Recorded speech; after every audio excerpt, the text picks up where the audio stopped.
بسم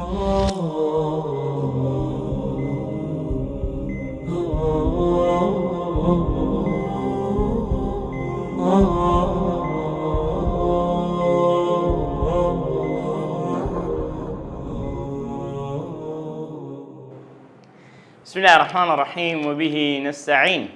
الزانم لا حلقة نوێ لە بابەتێکی نوێ لە بابەتێکی خۆش یەکتر دەبینینەوە طبعا لە بابەتی البلاغة الميسرة و سەر بابەتەکەشمان بابەتی چییە؟ علم البيان. هاتینە سەر علم البيان، علم المعاني واز دەبینە، واز لە ڕەفع و نەسب و جەڕ و جەزم و تەقدیم و تەئخیر و بابەتانە بینە. ئێستا دەینە ناو عالەمی سووەری ئەدەبی، دەینە ناو عالەمی وێنە،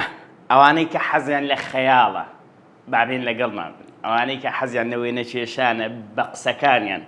با لەگەڵماندا بن. زۆر خۆشە. یعنی طبعا علم المعاني دقائق وشتی زۆر جوان تێدا دەبیرێ واو. بەڵام علم البەیان بە هەمان شێوە، بەڵام لە ئەو لە لەفظ ئەو لە معنا و لە وێنە کێشان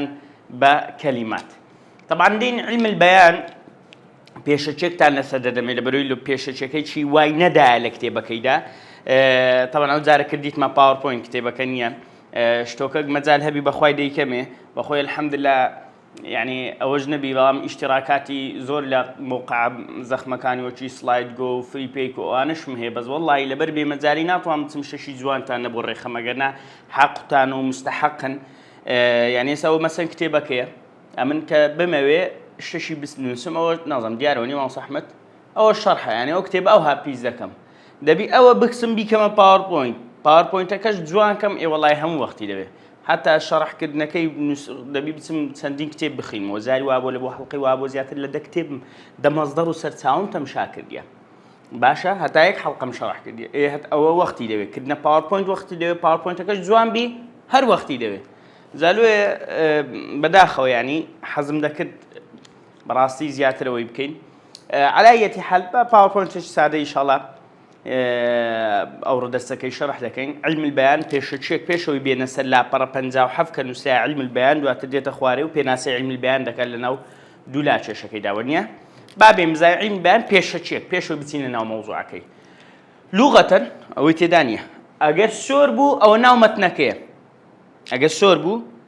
بە سۆری نووسرا بوو ئەوە هی کتێبەکەی، ئەگەر ڕەش بوو ئەوە زیاد کرایە. باشە عموما يعني لغة يعني لا روي لغة بيان يعني ته الإيضاح والفصاحة. طبعا من يكشف هي بلام أمن أودوانا بأنقذنا سياسة بيتان ظلم. الإيضاح يعني تيضح يعني رون كرنا وشي كرنا توضيح دان. والفصاحة فصاحة يعني ته بهما شوا بقول ما ينفص بالضبط باراوبي باشا فصيح بي خواد فرمته لا سوار جيان القرآن ده وشيء بيان هاتي سي زاروتش خوي هاتي هذا بيان الناس علمه البيان سي سوار جا تبيانش هاتي كلا بيانه هاتي بهما شو. على أي حال القرآن ده خلق الإنسان علمه البيان لسورة الرحمن كخواد فرمته خوا إنساني خلق كديا وتشي فير كديا بياني شي فير كديا يعني تسي بيان لي يعني ما بس تبيتيا ما بس تبي فصاحته فصاحتي فير منطق النطق قسكدنو دربريني أوي كلا ناخدا أوي فير كرديا باشا يعني دكواتا بيان كخوا فيري إنساني كرديا يعني علمك خوا فيري كردينا زور ضرورة باشا نعم بمس التفاصيل. القرآن الكريم موصوف بالبيان، حتى قرآن خدي قرآن في وصف كرابة بيان، خدي قرآن كخواد فرمته هذا بيان للناس وهدى وموعظة ونيا كتجد فرمته هذا بيان للناس أو بيانك لبو خلق درخصنو إيضاح كردن وأشكرا كردن بابلين لبو خلشي دكواتا بيان كشتك خوافيري خلقي كرديا فصاحة وروها إيضاحة وكموصول قرآن بي موصوفه بي وصف كرا بيغمبر عليه الصلاة والسلام ده فرمتي وهتا سهل لنا يعني حيزي يعني بابلين حيزي يعني ما بس ما بي سنوري التعريف اللغوية كينا إن من البيان لسحرة باشا أو حادثة كديارة كاتك الصحابة كان لبشتي دبي ودله لشعري فلاني كوري فلان سلبره ودله الشعر كان يملبو وتتاكو تقريبا جيش صد بيته هذا يقول إيه يعني سد دي زيادة حتى يقول إن من البيان لسحرة وإن من الشعر لحكمة يعني أو حادثة كمشهورة بيش الباس ما كري بالله على أي حال إيرب موطني شاهدك إيه كدف دفرمي إن من البيان لسحرة بالبيان ده سهية سحر هي سحر باشا عفرم أجلس بيان كدلين سحر حتى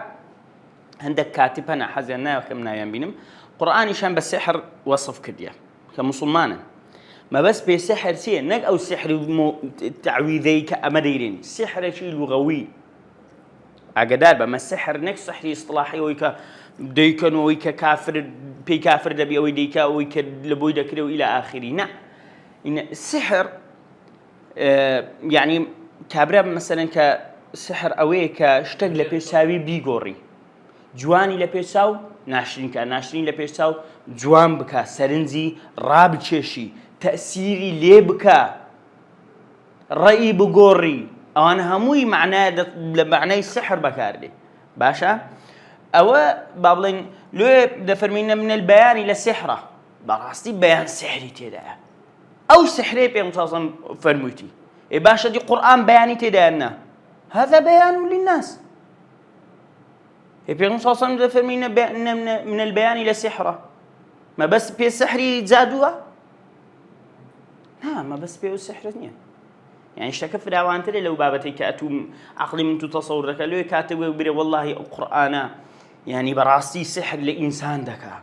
ما بس بي سحر لإنسان ذكا ما بس بي جاري يعني إنسان عقلي عنده كيش كذا زي ما بس بي السحرنية لو إن من البيان لسحر براستي بيان سحري تدا وقصي بيغمره ما بس اللي ناو بياني ناو شعر ناو آياته باشا بيان سي يعني مكو تعريفي كم ده بزت مشاكل أو بيته أي إظهار المقصود بأبلغ لفظ أو بكرت مختصر أو بيان ما بس نبيتيا إظهار المقصود درخستني أو كتم بس بأبلغ لفظ ببلغترين وبلاغترين لفظ وشا إيه باشا قرآن جوايا أنه مقصودك يخوي درخا بأبلغ وصف بالي دهينا بين البيان لسحر أو بيانه كإظهار المقصود بأبلغ وصف أو هموي لبو بيانه بلا إيه لغويا بلا لبو بيان بلا بهماشوا بيان سيا إظهار المقصود بأبلغ وصف بأبلغ عفوا لفظ نق وصف باشا أوش همو يسأل أما همو قلت من لا سنوري لغوية كيداي باش استظاهرين بيان ما بس تنبيتيه وش كمعنايتيه معناه جددا السببين علمي بيان طبعا أو كلمة ده ظلت كلمة البيان تحمل معاني البلاغة والفصاحة والقدرة على أو بس بدلن قدوة على التأثير والإقناع إلى أن والقدرة إلى أو لرشت قدوة أو بخيمة إلى القدرة على التأثير والإقناع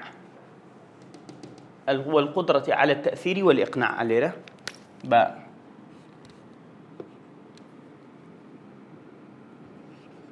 التأثير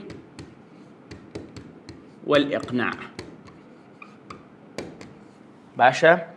ضله كلمي بيان ظلت يعني ظلت يعني الريب زركل ونيا ظلت الطريق لا لو يعني ظلت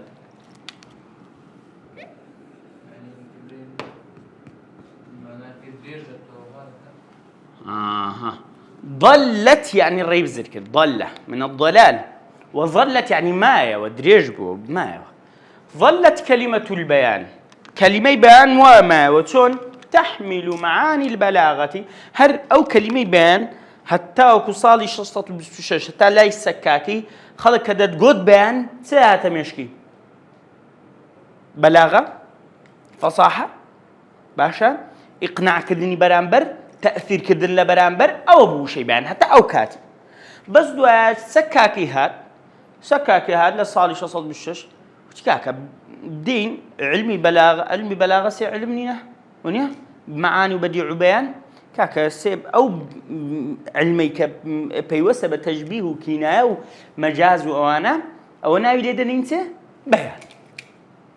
باشا لوك استدري علم أهم بناوي علمي بيان أو كلمين كبيش تخلق ويدك إسا كذا علمي بيان تشبيه وكناية ومجاز وأنا دقرته باشا كذا يبونه بلا مساك نفرشي بيش أو كاتي لقبر زندي كوبري بيان سلم يشكتي تشبيه بس تشبيه ومجاز وكناية بلاغة بعام فصاحة تأثير كردن يقنع كردن أو أنا لم يشكى باشا دكات أو خوي هلا كردي شيء العربي شيء تطور كردن مصطلح بجري زمن باشا اسمه خاص بو علمي باشا ودريتي إلى أن جاء السكاكي لو صادق وجعله علما مميزا من البلاغة تاكل لك علم شيء جياواز لنا بلاغي ده تمام السبب نسر كتابك إلى كتابك الدور ده ساب لا بربنزا وحف لا مقطعية كم نسلاسة علم البيان هو باشا توبة سورج سمعت العلم البياني هو علم يريك الطرق المختلفة التي توضح بها المعنى الواحد المناسب للمقام باشا ضلي سكاكا ضلي علمي بيان علمك يريك يعني سيريك بيت شان ده عفري يريك أما يراك زي معناه ايش؟ عفري بالضبط يراك يعني تدبيني أما يريك بيت بشان ده باشا ده سوش يريك الطرق جمع سيا طريق ونيا طريق يعني طريقة جمعي طريقة طرائقة باشا او چه بوی رازم في فيديو بابا قوتي سبيل تيا قوتي طريق قوتي ديس السبيل قوتي الطريق باشا او علمه ريغا جیاوازه كانت بينشان ده بين مشكت ريغا جیاوازه كان بيبشان ده او ريغا جیاوازه التي توضح اوش غلطه توضح واوشي نقصا توضح بها المعنى الواحد كأتو بوتن ريغات ستوضح دكي يد معناه واحد المناسب للمقام كمناسب لبو مقامك يعني تشون ما بس تبيتيا يعني من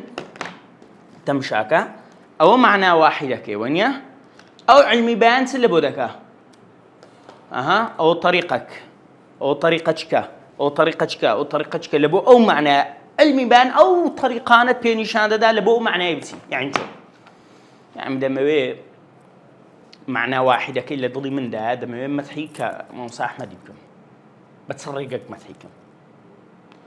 بيدري تصواني تشبيه بكاربيني ما موسى احمد ضلي بحره تشبيه مكرونيا متحيكم ظلم الله درجاي مالي موسى احمد يقوريه ما بس بيتي بدرجان قوريه ما بس بيسي ما بس درجان قوريه درجه ما لو انا يقدر بيها ما بها يقدر يعني ما بس ميوان تان زور دي شردين لو انا درجه كتان كتكش اصلا ميوان تان زور يعني زور كريم علاقات تان خوشه خلق خوش تاني دوي او دمويت كم مدحت كم باشا او كنايه مثلا طريقي ديكا ودكم باشا مدلم موسى احمد دستي دريجه باشا الى اخره دستي دريجه ما بس يوي دستي دريجه دستي دغاتا لبو يارمتيدان وبابتانا الى اخره باتن ريغا من دطوان مدحتكم ما بس تكبيتي مدحيتوا بون بالرجاء كانش أو رجاني كبكاري دينية تبتسنو عقدتوي أو متحي بكي زور ساكا لويه علمي بيان أو يريك الطرق المختلفة أو الرجاء جوازانا بيشان الذي توضح بها المعنى الواحد كأو معنى واحدي بتوضيح دكيو بشي دكيو المناسب للمقام كأو معنى هذا بتسوي مناسب بلا بو مقام لبدو ما قلت ما بلاغتيا بلاغة بيناسك يتسبو بەلاغە پێناسەکەی بە بیرە دێکە گوتمان یاڵا چێ لە بیریتی بالێک نەخۆی بیرێتەوە چ بوو؟ گوتمان قسەکی مناسب لە بۆ مەقامەکی مناسب وانە؟ باشە ئەوە بە عەرەبیەکەش زۆر جار پێناسەمان کرد. باشە بابینە سەر دواتر چمان هەیە علم البەیان دێین هاتیە لە خوارێ نووسیتی ومەباحثه باشە مەبحەثەکانی چێ مەباحث جەمعی چییە؟ مەبحەث باشە لەبەرەوەی مەبحەث لۆ پێدەین مەباحث گوتمان جەمعی مەبحەث چییە؟ مەبحەث ئیسمی مەکانی بەحثە مفعل باشە بالضبط يعني بحثيش أمش ضلين يعني ديارة بحث تيه ونيا يعني حتى لكل يجدين بحثكم هي ما بس تي بيشتكى كلي دقري بحثه لي قرا يعني اشتكى لي دقري معلوماتي لي كودك وموضوعك على أي حال مبحث ومباحث يعني بابتكاني بابلين بابشا ومباحثه التشبيه أولا أو مبحثاني كلا بياني داهيتي يكمش التشبيه كظن علمي بيان يكمش التشبيه ديت ميشمان نحو محمد كالبدري وكتة أو زاري بس مقدمة كدداتي طبعا أو يدوم أو تشارتي ويدوم أو همو علمي بياني ليرة كوكديتو باشا بنمونا شو محمد وكتة وكو بدر يعني ما نجي توار لشو بابلين أو تشبيه لك تواندنا وله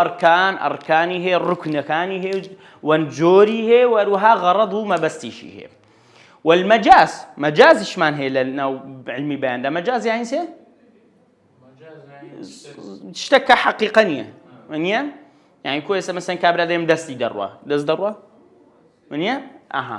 نحو كلمني الأسد علي وكون منينا يتودل كلمني الأسد أو الشير قصي لقد كده مش قصي لقد دكاتو مجاز أنا بالله شيء أو الشير علي والكناية كنايتي أو مجاز معنى قد نابي قد رونادا يعني مثلا كلمني الأسد الشير قصي لقد قشتوا هيك الشير قصي لقد نخير إلا مجاز أو شتشكي أما كناية وانية كناية هردو الرتدا حقيقته مجازك حقيقة مجاز تدا فلان كثير الرماد دي فلان تيا الرماد خولميشي زوره إذا كره خولميشيان زور بي خولميش باشا داشكري ما بس تشكيه تيا خولميش ما بس أي وقت خوي عرب ولا سدمي جاهلي وإسلام خلق بتسد شيء ولدنا حتى كل سد ما كان ديش بتسد شيء ولدنا بغاس شيء ولدنا نخير بداري شيء ولدنا ونيا ولا يزال كابرا كدست جنديان دست سفري دلين كابرا خولميشان زوري يعني تيا يعني ميوانيان زور يعني زور كريم فلان كثير الرمادي لبروي خولميشان كزوري يعني شي زور ليدين كشيوان زور يعني ميوانيان زور كميوانيان زور يعني كريم بزانا أو كناية فرق هي لقى مجاز طبعا بس لكن بس هو كاتب حضرتي دكتور أو شلي باسكت مزبورين مش ليدا باسكت استدينا سر طبعا درفا أوانا هسه برج نسيتم أو زياد كذكره لو يندر داني بيشوي بمس التشبيه فائدة علم البيان باش علم البيان فائدة كيتيا التأثير والإقناع والجمال أم لو سبسي وشيء نسيتم تأثير كردنا كاريجر كردنا لبكسي برامبر فائدة كيتيا تأثير وروها إقناع يتخوال كعبرايته مثلا تبسي إقناع بيبكي دتشي بس ورا شي بوين شي بلاغي بيان وتشبيه كدنو كرأة ضلي أو هاي أو هاي ونيا كابرات سديده والله قرار جبتو وي ممنوع تمسواس ونيا قرار جبتو دكوات الدرينير مدبي شكل بودك هذا إقناعي دكي والجمال إيه والله حد جواني بس برو قصي آساي كيس أمن أو قصاني من ديكم شرح لبروي من خو شعري ناخمه ونيا زور فرقي لقروا سام الشعر شي خوش اللي بو بخيمه ونيا بكاميان متأثر دبي حتما بشعرك مثلا دكوات طبعا حسيت جمال وزواني تدا لذتي تدا أو فائدة كيتي أما ويقوم علم البيان على الصور الأدبية يعني يقوم يعني يعني لسري هال بابلين ستمشى لو فرضنا أو كرسي كبي أها أم ناس مسري بس أجلس أو كرسي ونيا أم بتمسر كرسي كي قمت على ماذا؟ قمت على الكرسي. يسامن قمت على ماذا؟ قمت على رجلي ونيا بس لست راوس تايمة لس قاسة كانم لس كرسي كي راوس تايمة باش علمي بيان قاسة كيسيا لست راوس لست صوري أدبي راوس برام علمي بيان بشيشة قاسة كاني بشيشة دو وش كرسي تار قاسي يعني وش بشر دو قاسي قاسة كي صوري أدبية صوري أدبي يعني سي صورة هم هذا يعني سي وينه أدبي ويني أدبي يعني علمي بيان ما بس بتقديم وتأخير ورشك نوش ثانية لا بل كويني أدبي لبودة شيء إيش إيشي ويني أدبي ذا لا قرآن لا حديث لا شعر لا كلام عرب بابلين ولا منظوم منثور له باشا بابين بزانم نا جملات وبكلمة بالضبط جملات مشي جوانية وجملة يدكي مثلا جاحظ وليس شعري نايتو بس ما ليس كلامي عربي بقرآن وسنة شو هموي الشعر ضرب من النسج يعني الشعر ضرب من النسج الشعر ضرب ونيا ضرب يعني زور بالضبط ضرب يعني الشعر دري شعر ضرب زورك من النسج النسيج يعني سه او تيه افرز زور ديكن داود درمان او هذاك اللي نق او انا دو او يعني دستا او ك دو اسنا دو او يدد بالضبط توبك يعني دستا بيدان سنين باشا زين لبي يشي منيا سنين دري شعر زورك للسنين يعني تمشاك الجاحظ زور عاقل طبعا ما شاء الله انسان شي زور عاقل بس حيب معتزل ابو ايه ضلي شعر زورك للسنين كوأتو افره تمشاك زلكك زلك وينك بابضين ونيا كلميش كدا او شتي دات سنين حتى الرسمي لنا ودا ونيا ديتي لي ركا دي سني دي او دكا دروسيكا ضل الشعر اوها اتوينك اوها دروسك دي سني يعني بزاين سن نص شي زين دي ضرب من النسج وجنس من التصوير جنسي تقريبا يعني جورك تصوير يعني سه او كيس هذاك التصوير وين تشان تصوير او قديمه خو جاحظ زور قديمه ونيل صالي جوسطه كان كدل التصوير يعني سه ما بس بي تصويري سيا ذهنية كلمة تصوير وين تشان أو استاكوت كاميرا بيدل تصوير كردن وأمنا أو كاتب ما بس بي تصوير وين تشان دري يعني الشعر سيا جورك لا نسج سنين وها جورك لا تصوير كردن وين كردن دكواتا أو بابتك كدلين سي علم البيان قائم على الصور الأدبية صوري أدبي أوي علمي بيان أو إيشا كمانا لزور خوشة باشا بابين بزانين الإيضاح يعني هاتيني چند داري الإيضاح خواري أوكي الإيضاح التشبيه طبعا يساوي ديم أقدار بتخطيطات باشا بزاين تشبيه تيا چەند زۆرمان هەیە تەشبیه لێرەدا هات چ دەخینین یەک ئەرکانەکانی دەخین ئەرکانه دوو چیکە دەخینین ئەنواعه جۆرەکانی بە چەند نەوع ئاگادار بە ئەغراضه غەرەضەکانی سێشت دەخینین باشە ئەرکان و ئەنواع و ئەغراض و عادەتەن یعنی لە کتێبەکان بە زۆربەی ئەوەیە بەس ئەوەی زۆر خلافی تێدایە ئەنواعەکانە خلاف لە تەقسیماتیدا ئاگادار بە بڕۆ کتێبی مثلا جواهر البلاغة تمشاكة كتابي البلاغة الواضحة تمشاكة كتابي البلاغة العربية بعيسى بعطاها تمشاكة كتابي البلاغة الميسرية وتمشاكة كتابي مثلا يعني تندي كتابي دي كامن خين موا أو روجانا يعني هيكو كومالك تقسيماتك كما جواز كردية توادين السر إن شاء الله استبابين أو بابين السر أركانك يعني صن ركني هي استديم السر أركان أو زادوا دي مثل أنواع أركان كاني برام ركن كانتي يكم هو طبعا هل الدواي يكسل الدواي ديته التشبيه هو محمد كالبدر وأركانه 4 دبيني دري ركن كاني سواشتن باش أركانه 4 سي كم ينسيا المشبه هو تنسأل كتبك هل الديري لما أقطع دوات ده مشبه دوات تسمان هي أداة التشبيه وباشا والأداة نسرع والأداة الكاف كأنه مثل ونيا هو تلكتي كي نسرع أداة كان وكو تسمان هي كاف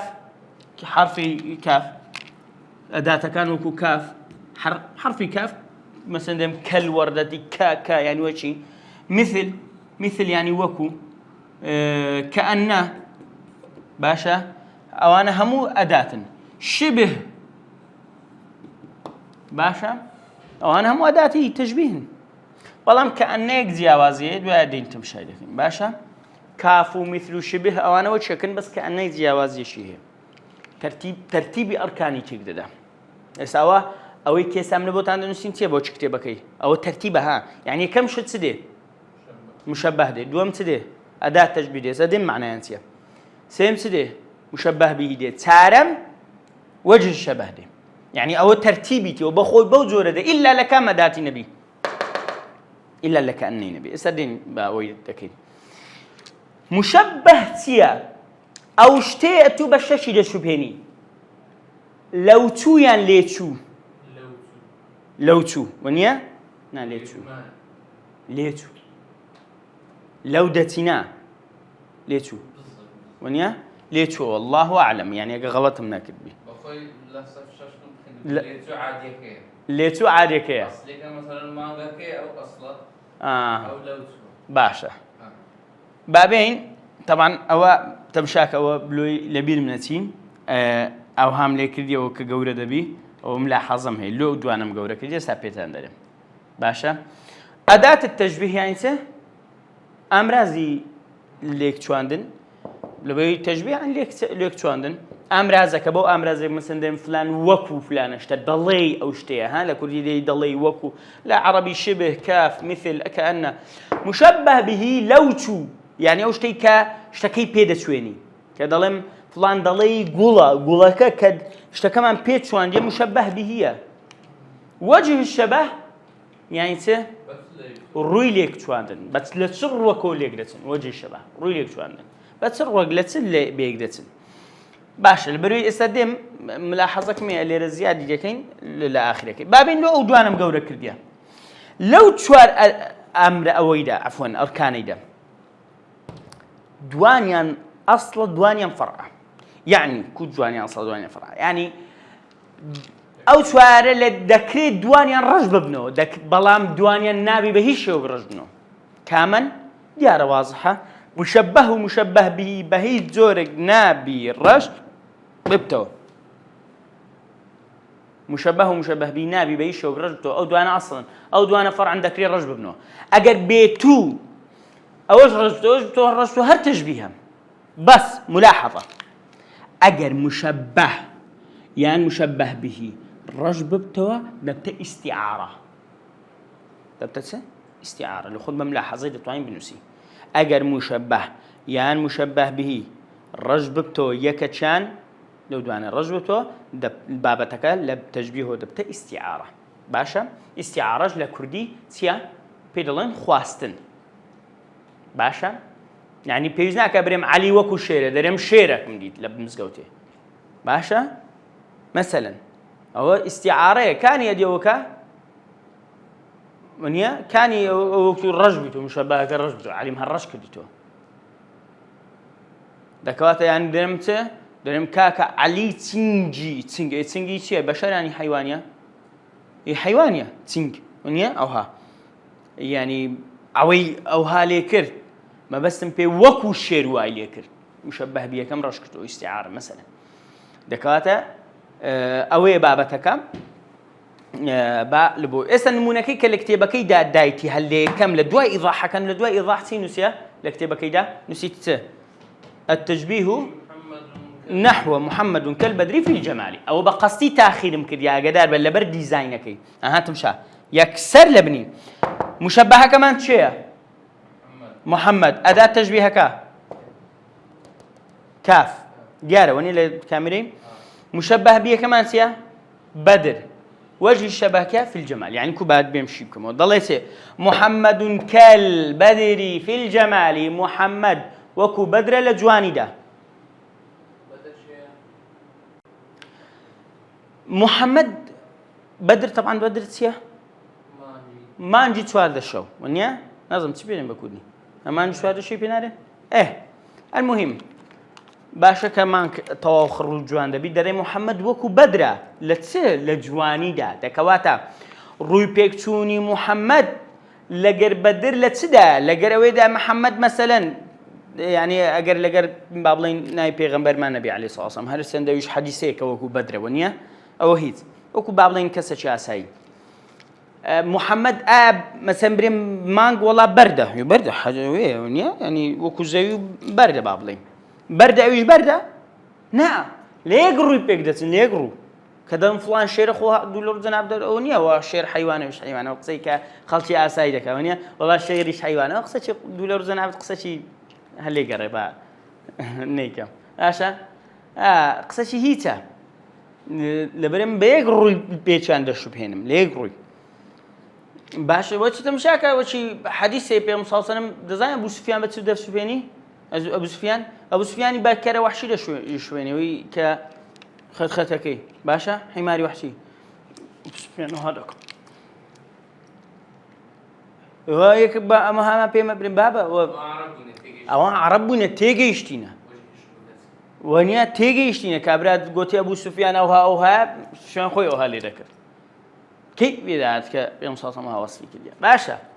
على أي حال ولا لا فتحي مكي دكواتا محمد مشبه كي ليتشوا كي أداتك كافكي وكو مشبه بيكي بدركي مشبه بيك لو تشوا كي كبودتي محمد ببدري لتي لجماعة ده لجواني كوجه ليتشوا كي باش بيمزانين يقوم التشبيه على الخيال كو تازا قوت بيان لست يقوم على ماذا لست راوسته لست كورة بيان دارم زي الراوس أو دم التشبيه كم بوي أويك بيان تازا لست صورة أدبي تصوير ونيا أدي التشبيه لست راوسته لست خيال والتشبيه قائم على الخيال ويقوم التشبيه على الخيال والخيال هو القدرة على بسيارة وطوام نكري الويد من بسيارة كده هو القدرة يعني هي القدرة هو قدرة مية لو نسيتم هو ما نصيش ما بلاغة وبيانات من تينا وضمائري تبعز لي بينا باشا ضلي تشبيه قدرته وتوانايا لسر خيال لا عفوا راوسة لسر خيال خيال توانيني الجمع بين شيئين بعيدين يظهران للعيان لا علاقة بينهما ضليتي تشبيه راوسة لسر خيال باش خيال ضلي أويا دوشت كواد يا لبو خلصي آساي هيج علاقة بيقداني بالله ما توجه معي عندك علاقك هي دائم بستو ضليتي وكوسه شيئين بعيدين دوشتي ليك دور يظهران للعيان عيان أو خلصي آسايتك لا علاقة بينهما هيج علاقة أنت دانية يعني مثلا كاكا محمد لشي بشرة ونيا مانغ لشي كبردة شو علاقة بيكو هي مثلا علاقة كان وكو كسش آسايك هيت خيال أدنى خيال لم يشكي دانا بي هيت بام كسك كما خيالي هبي والله كاكا بدر جوانا وأيش جوانا لا جواني دا بيك دتسن أو لا طبعا هو الصورة شي زور آسايا قدار با أما هو سرتايا صوري واهي ويني واهي لنا قرآن ولنا شعر دا يعني دبي براسي عقلي لبو سرف كيتاتي لقي أقدر بو زاري وشتش بسيطة بريوزوتي هم كابرا روتو عقلي بيدزاني مثلا محمد بن كالبدري في الجمال والجوانة جارة باب أجر هاد سند الناس نقول يا شيء زور أو جباب تين شعري كله بو بالموجة دري خوا أو تبيون ديان بيكو هو بو شاعر أو هاي هنا أو أدي زور ساكت سند قمر روشة سيبينس كتاي بديني اللي كتاي بدين دلينا سر أنواع التشبيه إن شاء الله تعالى لدرسي داده بارك الله فيكم دستان خوش به بس هذا إن شاء الله يقتدى منه. السلام عليكم.